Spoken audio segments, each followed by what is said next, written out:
Salut les amis, j'espère que vous allez bien. Aujourd'hui je fais cette petite vidéo pour venir vous parler d'une particularité du régime végétarien, plutôt une particularité d'une remarque qui est le fait que nous autres végétariens, véganes, végétaliens, tout ça c'est un peu la même chose, on manquerait de protéines.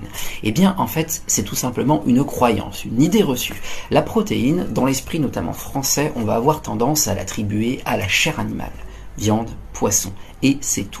Sauf que c'est une erreur monumentale que je peux vous confirmer en vous regardant droit dans les yeux. La protéine peut être animale et végétale. Et il se trouve que dans le règne végétal, il y a une quantité faramineuse d'ingrédients qui contiennent de la protéine. Moi, dans le bouquin, j'ai eu la chance de pouvoir relayer les informations nutrition de l'AVF, l'Association végétarienne de France, qui est entre autres la structure à laquelle on doit les menus végés dans les cantines, qui est composée d'énormément de personnes de divers horizons différents qui travaillent le sujet du végétarisme au quotidien. Donc, vous n'allez pas forcément pouvoir voir le nom, mais on retrouve les légumineuses, les lentilles, les pois chiches, toute la famille des haricots, rouges, noirs, blancs, mais aussi les graines de sésame, le tofu, toutes les déclinaisons de soja, qui, on en reparlera dans une prochaine vidéo, sont des produits qui sont bien plus sains pour la santé que la désinformation qu'on a pu subir à ce sujet-là. Tout ça pour dire que c'est cool, être végé, être vegan, en fait, sur la question des protéines, il n'y a pas de souci, il faut juste faire attention à ce qu'on entend et bien se renseigner.